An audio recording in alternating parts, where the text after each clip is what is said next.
আজি এজাক বৰষুণে ডুবিল যোৰহাটৰ মালোৱালি। ৰাষ্ট্ৰীয় উপপথৰ পৰা ভোগদৈ দলং পৰ্যন্ত প্ৰায় 1 কিলোমিটাৰ পথ সম্পূৰ্ণ জলমগ্ন। বিধায়ক ভৱেন্দ্ৰনাথ ভৰালীৰ বিৰুদ্ধে খৰ্গহস্ত হ'ল জনতা।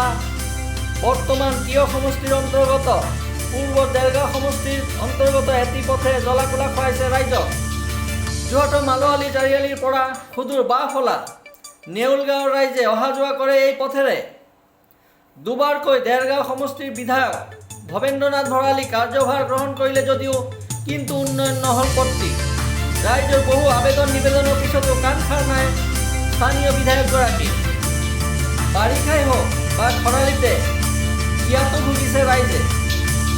গতিকে সংবাদ মাধ্যমৰ যোগেদি মুখ্যমন্ত্ৰীলৈ আহ্বান সমাজ সচেতন ব্যক্তিৰ।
সমগ্ৰ উত্তৰ পশ্চিম যোৰহাটৰ কৃষিপ্ৰধান এই অঞ্চলটোৰ বৃহত্তৰ উত্তৰ পশ্চিম যোৰহাটৰ যোগাযোগৰ একমাত্ৰ মাধ্যম মালোৱালি, ঐতিহ্যমণ্ডিত মালোৱালি।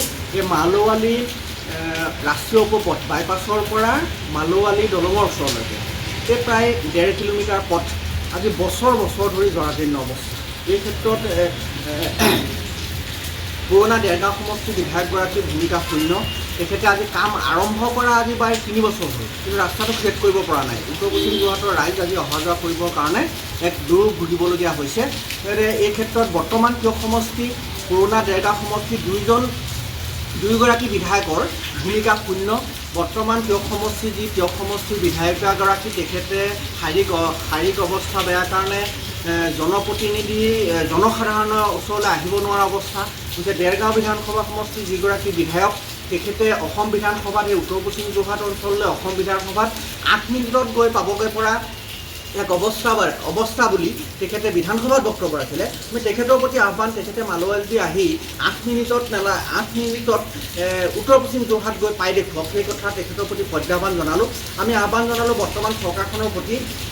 আমি শুনামতে বৰ্তমান তিয় সমষ্টিৰ দায়িত্ব ৰাজ্য চৰকাৰে ৰাজ্যসভাৰ সাংসদ তথা কেন্দ্ৰীয় মন্ত্ৰী পবিত্ৰ মাৰ্ঘেৰিটা ডাঙৰীয়াক অৰ্পণ কৰিছে।